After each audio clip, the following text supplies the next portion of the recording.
Israel ने पहले Hamas के मुखिया इस्माइल हानिया को निपटा दिया और अब उनके उत्तराधिकारी याया सिनवार को भी राफा में ढेर कर दिया।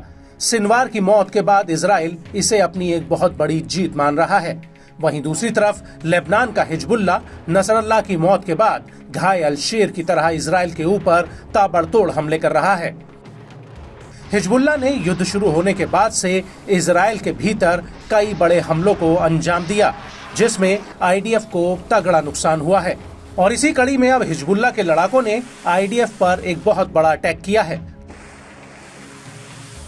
दरअसल इजरायली ब्रॉडकास्टिंग कॉरपोरेशन के अनुसार लेबनान के बॉर्डर इलाके में एक गांव के भीतर एक बिल्डिंग पर आईडीएफ के जेट्स ने कई बार हमले किए थे और उसके बाद छानबीन करने के लिए बिल्डिंग में जब इजरायली सैनिक घुसे तो रिपोर्ट्स के मुताबिक वहां पहले से ही हिजबुल्लाह के लड़ाके मौजूद थे, लेकिन किसी तरह वो बिल्डिंग की छत पर पहुंच गए और वहां से उन्होंने आईडीएफ के जवानों के ऊपर फायरिंग कर दी।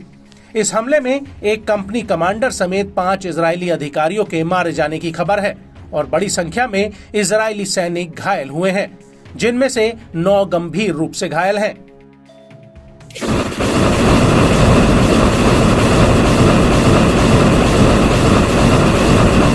इसी बीच खबरें ये भी हैं कि हिजबुल्लाह की सबसे इलीट राडवान फोर्स ने जंग के मैदान में एंट्री कर ली है, जिससे युद्ध के अब और भी ज्यादा भीषण होने की आशंका जताई जाने लगी है।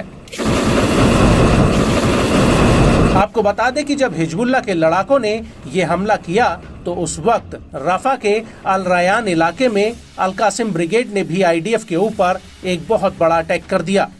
अल कासिम ने यहां पर इजरायली सेना के रास्ते में बारूद बिछाकर उसे उड़ा दिया।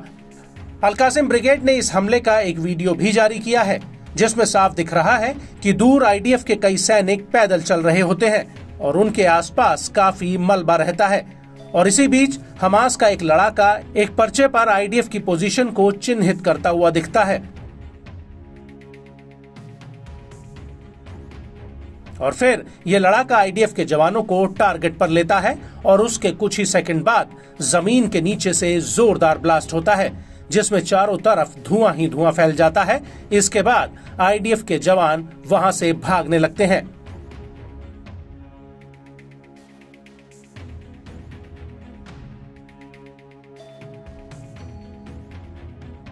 और इस हमले के बाद अल कासिम ने पश्चिमी जबालिया कैंप के अल फलूजा इलाके में आईडीएफ की 2 बख्तरबंद गाड़ियों पर अल यासीन 105 गोले दागे। अल कासिम का कहना है कि उसने जबालिया कैंप में आईडीएफ के ऊपर एक और बहुत बड़ा हमला किया। यहां पर अल कासिम के लड़ाकों ने इजरायली पैदल सेना के ऊपर टीबीजी गोलों से हमला किया। अल कासिम का दावा है कि उसने इजरायली सेना के ऊपर बेहद ही करीब से हमला किया है।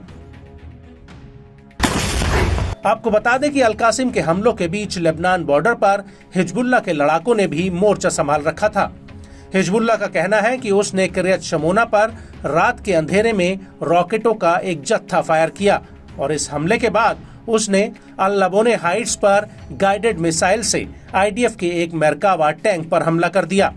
हिजबुल्लाह का दावा है कि इस हमले में टैंक के चालक दल को तगड़ा नुकसान हुआ है।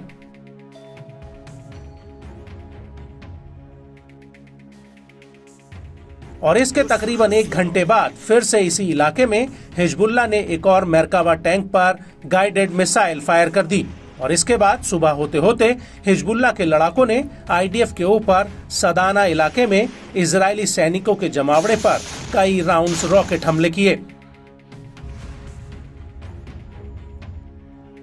हिजबुल्लाह का कहना है कि उसने इसके बाद बरख्ता फार्म्स में भी आईडीएफ के जमावड़े पर रॉकेट बरसाए हैं और इस हमले के दौरान ही फिर से सुबह करीब 9 बजे अल लबोने हाइट्स में 2 मेरकावा टैंकों पर गाइडेड मिसाइलें दाग दी।